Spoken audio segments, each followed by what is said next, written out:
লাঠিচার্জ আর ধাওয়া পাল্টা ধাওয়ায় উত্তপ্ত রাজপথ।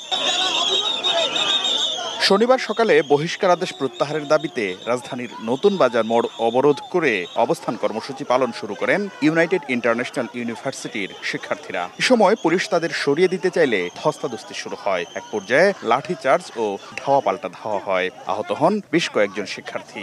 বহিষ্কার প্রত্যাহারের জন্য আমরা আজকে রাস্তায় নেমেছি। রাস্তায় নামার পর আমরা কোনো ধরনের সহিংসতা ছাড়া শান্তিপূর্ণভাবে অবস্থান করছিলাম। আমাদের শান্তিপূর্ণ কর্মসূচিতে শিক্ষার্থীদের উপর হামলা হয়েছে সবার উপরে। শিক্ষার্থীদের অভিযোগ বিনা উস্কানিতে হামলা করেছে পুলিশ। আমরা আমাদের প্রক্টোরিয়াল টিম আমাদের সাথে কথা বলতেছিল, এই মুহূর্তে তারা আমাদেরকে অতর্কিতভাবে হামলা শুরু করে। শিক্ষার্থীদের অভিযোগের বিষয়ে জানতে চাইলে এ বিষয়ে কথা বলতে রাজি হয়নি পুলিশ। এখন কথা বলা মিটিং হবে তো। ইউনাইটেড ইন্টারন্যাশনাল ইউনিভার্সিটির শিক্ষার্থীদের এই কর্মসূচিতে সংহতি জানান অন্যান্য বিশ্ববিদ্যালয়ের শিক্ষার্থীরাও। আমি প্রেসিডেন্ট ইউনিভার্সিটির আমরা এদের আন্দোলনের সাথে একমত পোষণ করতে এসেছি। আমরা এখানে শুধু ইউআই এর স্টুডেন্ট না, আমি অন্য ইউনিভার্সিটি থেকে এসেছি। আমার ভার্সিটি আসলে এশিয়ান ইউনিভার্সিটি। আমরা প্রাইভেট ইউনিভার্সিটির জন্য কি করা হলো? এই সরকার কি করলো? এই পুলিশ প্রশাসন আবার আমাদের গায়ে হাত তুললো। পরে ব্রিফিং এ বেসরকারি বিশ্ববিদ্যালয়ের সাবেক ও বর্তমান শিক্ষার্থীরা বহিষ্কার আদেশ প্রত্যাহার, দায়ী পুলিশ সদস্যদের বিরুদ্ধে ব্যবস্থা নেয়া, বেসরকারি বিশ্ববিদ্যালয়ের জন্য স্বতন্ত্র কমিশন গঠন ও 15% ভ্যাট প্রত্যাহার সহ 5 দফা দাবি জানান।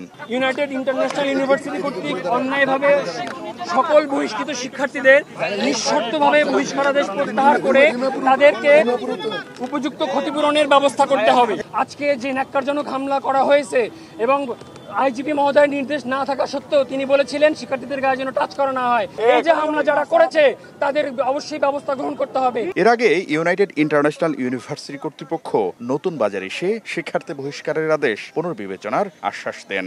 তোমরা সবাই গার্জিয়ান নিয়ে আসো, আমরা ডিসিপ্লিনারি কমিটিতে বসবো। তোমাদের যে ডিসিশনটা দেওয়া হয়েছে সেটা পুনর্বিবেচনা করা হবে। এদিকে রাস্তা বন্ধ থাকায় দুর্ভোগে পড়েন যাত্রীরা। পায়ে হেঁটে অনেকেই রওনা হন গন্তব্যে। এই কুড়িল বিশ্ব রোড থেকে হেঁটে আসছি, প্লাস 30 মিনিট সময় লেগেছে। বিভিন্ন কারণে 26 জন শিক্ষার্থীকে বহিষ্কার করে ইউনাইটেড ইন্টারন্যাশনাল ইউনিভার্সিটি কর্তৃপক্ষ। শাকির আহমেদ, সময় সংবাদ, ঢাকা।